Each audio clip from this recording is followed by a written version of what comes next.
Hello and welcome to day 8 of Adventures in Tarot Casting.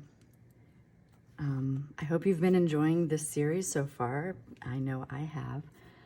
I want to talk a little bit about the board that I chose for today because sometimes I have very strange dreams, and this board was inspired by those dreams. I call it In the Dreaming. And it's basically a way to help you deep dive into your dreams. It's a way of using tarot and the symbols that go along with the cards to help decipher something that perhaps was like, well, what was that all about? A little bit about the artwork on this particular board. As you can see, it's extremely colorful and wacky and all sorts of weirdness is going on. And at first, it seems like it doesn't make any sense, which is kind of how dreams are, right? So there's a figure laying down here that's also a landscape. And this person is to signify you in sleeping, you know. So behind it, there's a card placement. So when I created this particular board, I knew that I did the placements first. And then I drew the pictures around it, and I knew that I wanted, the bottom card to be horizontal to kind of represent you in that slumber state. And then each card above is to help you decipher what was going on in the dreams, right? Or help maybe get a little bit more clarity on it using tarot. Because the way I look at it is, sometimes in the unconscious realm, you need a specific key in order to really access what was going on. And since we understand the symbols of tarot, or at least they help us channel that intuition or perhaps that direct link into that dream world, it's almost like having a codex into the weird, right? So I have a little purple frog hanging out on top of this card, this horizon landscape, to help you access what was going on in the dream. And then we have, sorry, got distracted by a little bug that flew at my face. Welcome to dreamland. So then we have the 3 card placements, and in it I've got, you know, a tree that branches up. We've got the water, the elements, fire, air, all the things, you know, the skull over here with the face in like this real surreal landscape. It's just kind of like, for lack of better words, a trippy homage to welcome you into this weird world. I have tile placements up here to go along with the cards, and then, you know, flying fish and just all these things. It's just kind of like the weird things that you might encounter when you're sleeping and when you're in that subconscious realm, and just knowing that you can, anything goes, right? Like when you're dreaming, unless you're having, you know, bad dreams, which still, it's like you're trying to make reason of it. And so that's kind of why this board is just all over the place and inspired heavily upon just some of the things that maybe you encounter in dreams. So I want to show you this morning how I use this board. And first I'll tell you, I like to use the Somnia Tarot by Nicholas Bruno. Generally, I use this as me in this position. And then I like to use Chris Ann's Tarot of Curious Creatures to help me decipher the dream, because the deck is just so bizarre and weird, which I absolutely love. It's just, it helps be like, okay, well, if I'm gonna be trying to explain the weird, I need to bring the weird. And that's where this board comes from. And then for the Lenormand tiles, I'm using my Wombo AI generated Steampink Lenormand deck, and I'll show you those tiles as I pull them, just about how weird that is and how much fun it is. So let me tell you a little bit about the dream that I remember, and a good way to recall your dreams, especially if you feel like you don't, you're like, oh, I never dream. A good way to recall them is to, when you wake up, start thinking or writing it down. Usually I'll journal it and I'll go into the I am doing perspective. So like my dream last night, the one that I remember the most, and the one that this message will be about, is I am at a beach. So you say it in a thing as if you're there, right? So I am at a beach, And I'm sitting there in the sand and I'm talking to, and I'm gonna just kind of shuffle with this, right? So I'm sitting there in the sand and I'm talking to some friends who I haven't seen in a really long time. My ex-husband's there. He's got a gun strapped to him, you know, and I could say, all right, I know where this is all coming from, but I'm just going to tell you how the dream was. So he's got this gun and it's on him. And I remember, so I am thinking, why do you need a gun at a beach? Why are we at a beach? Why are all these people here? You know, I'm generally lucid when I'm dreaming. I know I'm dreaming. So I'm sitting there going, first of all, why am I at this beach and why am I here with these people? You know, they haven't been part of my life for a while, but I'm going with it. So I'm sitting at the beach and there's snakes everywhere, but they're harmless. They're so colorful, but they're harmless. They're everywhere. And my husband is terrified of these snakes. And I say, well, look around. They're just everywhere and you can pick them up. I said, one is going in your pant leg. And of course he gets up and he shakes it out and freaks out a little and says, you know, I want to go for a walk. So we go for a walk and we're walking around the beach and the beach turns into these rocks. And on the rocks, you know, I'm just looking out at the waves crashing and I can see that the tide is coming in. And I'm like wondering where all the snakes go when the waters rise. And then I say, well, you know, this is their land, so they know what to do. And at that moment, I guess I was gesturing with my hands and this fish flies out of the water and attaches itself to my hands. So here I am, like perfectly at peace with all the snakes. And this frogfish is what I remember calling it. I said, oh my God, this hurts. It's like gripping my hand. And I managed to pry it off and look at it, and it has the biggest mouth. And there's not a mark. It didn't hurt me. It just was very startling. And, you know, I get it off and I throw it back in the water. And then I go back and I tell my friends what just happened. And then they're like, oh yeah, you have to watch out for those. And then of course, you know, I wake up. And so dream analysts could say stuff about, oh, well, you're being around water, so there's emotion, there's all this stuff, you know, the bright colors of the snakes. When I see snakes, I think about shedding and transformation. And I know that there's tons of people who could say, oh, well, this is what your dream means. But I personally believe that what it means to me is more important than what a bunch of people say. So I know what snakes mean to me. I know what the beach means to me. These particular people were good people in my life. It was not a bad time in my life. But say I want a little bit more clarification on this. So this is where the tarot comes in. So like I said, the Somnia Tarot is what I use for me in the dream. So this represents who I am. And we've got that Three of Wands. I love this deck. This deck is so weird. Oh, I love it so much. Side note, the creator, Nicholas Bruno, created this deck to help deal with his own issues with night terrors. So it already is a deck based in dreamland. So here's the Three of Wands. And I put it on the side and I say, okay, how does this reflect me? You know, I know what Three of Wands means. I know it's about looking out to the new horizons, waiting for my ship to come in. This could literally be me looking out to the sea in the dreams, right? But then I also see it in a horizontal manner and it's going, all right, are these torches going to be able to burn in this direction? What am I seeking? What is it that I am looking for? How will I know when it comes, right? So that's how you can really start to pull yourself into that dream. So I'm going to pull a card for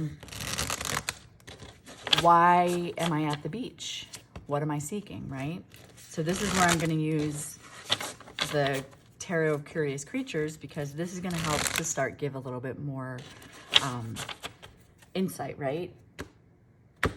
So why am I at the beach and what am I seeking? And we've got the Emperor. So the Emperor is here and he's talking about, look at that walrus. Talking about, you know, and this is where you're invited to like pull into the conversation. Like here he is sitting there and he's having this conversation. Well, what are you seeking? Are you seeking stability? Or is there something in your life that you feel like maybe you are really on top of and you have control over? So this Emperor is asking you to look at where you are perhaps an authority, where people look up to you. Like, why are you at the beach? Why does anybody go back to the ocean? Why are you around these people? And what were they in your life? You know, so the Emperor kind of brings you in and being like, well, these are all people who you really admire, that you know that they're successful in their life. Like every single person that showed up in my dream lived life on their terms, lives life still on their terms. I'm still in touch with all of them. And it brings you in a time of maybe being like, okay, you're still stable. So you're here and all these snakes are going around. So now we're bringing ourselves into that, the snakes. So why all the snakes? What are they trying to tell me? And so with these, you know, it helps to drive us deeper into that dream. So the snakes represent the High Priestess. Ooh, look at that. I love this deck so much. So High Priestess is, you know, the snakes are saying to get in touch with that intuition, like knowing that no matter what, like when you show up, people either fear you or are in awe of you. And that is very much a High Priestess vibe. It's like the person that you know that they have some secret mysteries and you want to sit at their feet and listen to them, right? And I love that the crow is here because it's like talking about how, you know, birds have a way of being able to reach to the heavens, right? So I have to say this. Jenna recently told me, I guess crows will attack eagles, and they're, you know, one of the birds, I'm going to mess it up, but she was talking about how crows attack eagles and they will hold on. The only way the eagle can get the crow to leave it alone is to fly so high that the crow can no longer survive at that altitude, so it breaks away and goes away. So it's kind of like the High Priestess with those snakes is talking about tapping into the intuition. The snakes are a direct link to intuition, right? They are talking about the things that we've shed in order to become brighter, in order to really just be in our element. And a snake at a beach, yes, okay, I've seen them there, but like not normally the beaches we frequent, you know, like because there's water. Like I think of eels and all that stuff. So then my brain can go into like a deeper dive. So then let's bring it to now that we're being invited into our intuition, because we realize that we're in a place of stability and now we want more. We want to explore more. We want to see what our next transformation is going to be. Walking on the cliffs and getting bitten by the frogfish, right? So what is that here to tell me? Walking and getting bit.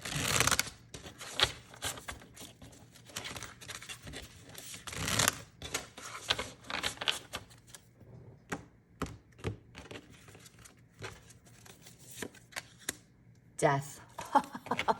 Okay, I mean, you guys hear me shuffling and you see, so 3 majors. This was a big dream.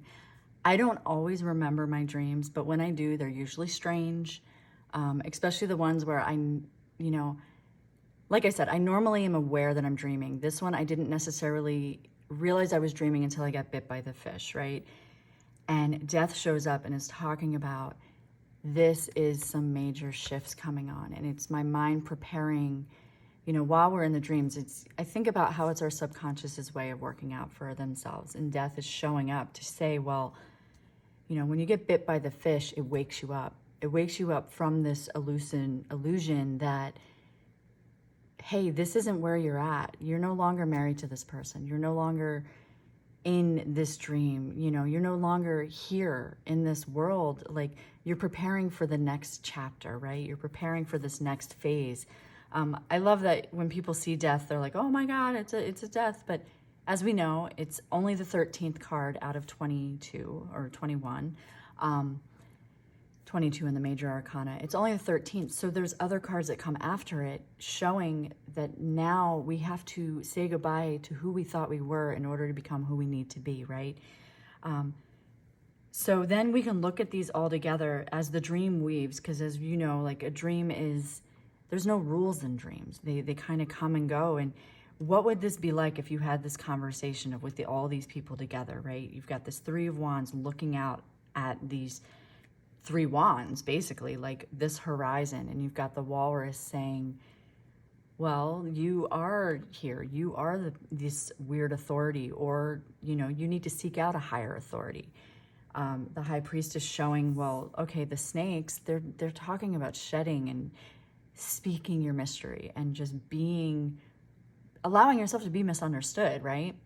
And then death is saying, there's going to be parts of you that you have to say goodbye to, like a snake shedding its skin, a fish flying out of the water, leaving its element and biting something that it has no chance of actually taking down.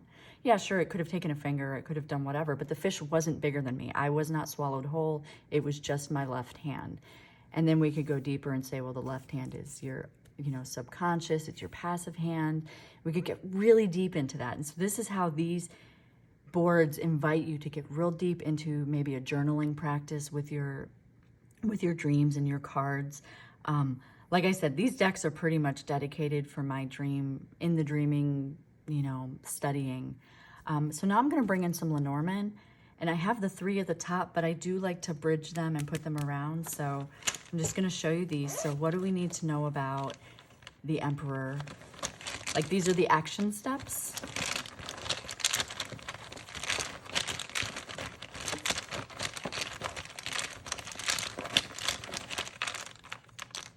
And so I've got book.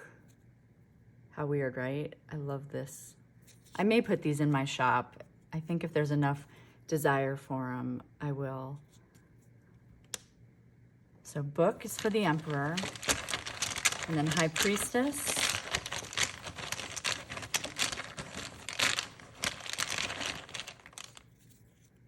And we've got Scythe. And then Death. And you can see how this deck too invites you to be in the weird, because it's the images are just so strange. And so Death, we have Tree.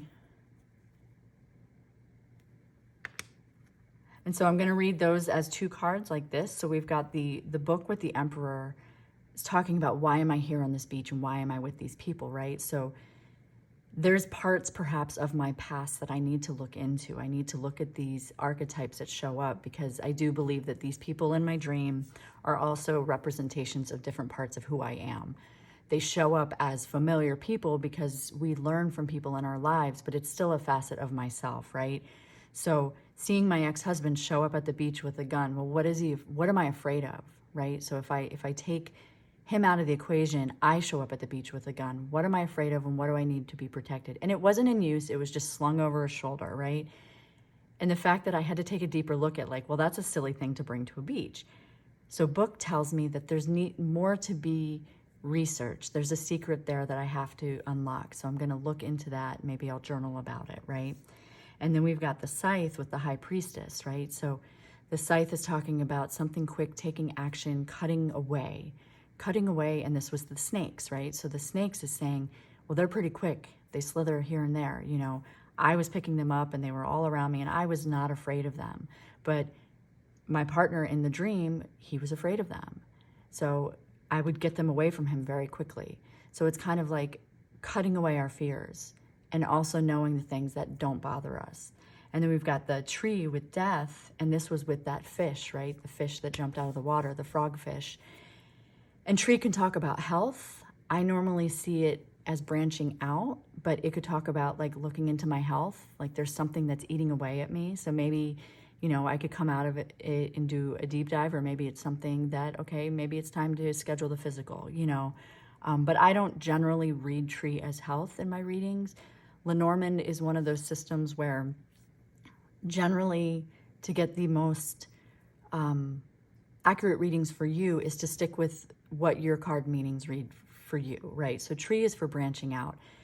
And so that the fish flying out of the water and taking a hold of my hand, my passive hand, is telling me that in order to branch out, I need to allow something to be, you know, to die, to be digested by something else. Like, it's okay, I don't need to hold on to that anymore, let it go. And now I'm gonna connect, I'm gonna do 2 on the side of me in the sleep, waiting for, you know, witnessing and observing what's going on.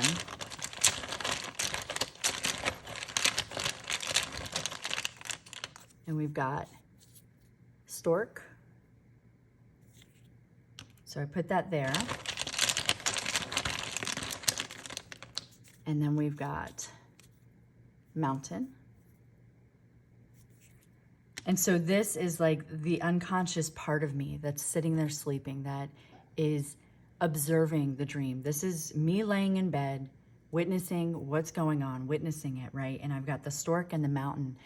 And the stork is that desire to move away, the desire to level up, to be promoted, you know, the desire to do that. But then we've got the mountain that's showing the blockage.